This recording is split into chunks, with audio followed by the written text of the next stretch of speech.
Сәлем. 15 мың ақш доллар. Роза Рымбаева, Қайрат Нұртас, Ерке Есімхан. Жаңа жылдық кеште қанша ақша алатынын айтатын боламыз. Ол үшін каналға тіркеліп, лайк басып, комментарий жазуды ұмытпаңыздар. Жуырда жаңа жыл өтті. Мереке қарсаңында танымал әншілердің қаламақысы қымбаттап, оларға деген сұраныс артады. Осы орайда эксперт KZ тілшісі шоу-бизнес жұлдыздарының жаңа жыл кеште алатын сценаларын біліп көрді.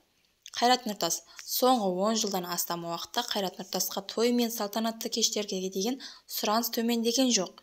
Отандық шоу-бизнестің жарық жұлдызы қаламақысы ең қымбат әншілердің көшін бастап тұр. Мәселен, дәл осы өнерпазды жаңа жыл қарсаңында өзіңіздің қуанышыңызда көргіңіз келсе, 15 мың ақш доллары, яғни 7 миллион жуық теңгені дайындап қойыңыз. Қайрат көңілді кештердің бірнеше қит қатарынан орындап береді. Ал екінші Ерке Есімхан. Танымал әнші Ерке Есімхан Қайрат Нұртастан қалыспайды. Бұл кештінде жұмыста тығыз кестесі түзілген. Ол биыл желтоқсанның 29-31 күндері аралығында Атырау тұрғындармен бірге жұмыс жасаған. Еркенің еңбек ақысы шамамен 5 миллион теңгеден асады. Бұған қонақ үй мен ұшақтың билетін бағасын қосыңыз.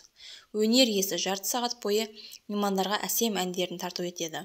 Ал енді үшінші орында алып отырған Роза Рымбаева. Бүгінде ел есті әндерінде, ескі әндерді де тыңдаудан жалыққан емес. Роза Рымбаеваның жаңа әрі ретро хиттерінің әлі жұрттың жадында. Халық әртісінің Алматы қаласында жаңа жыл кештегі 5 мың доллар, яғни шамамен 2 миллион 300 мың теңге төлейсіз.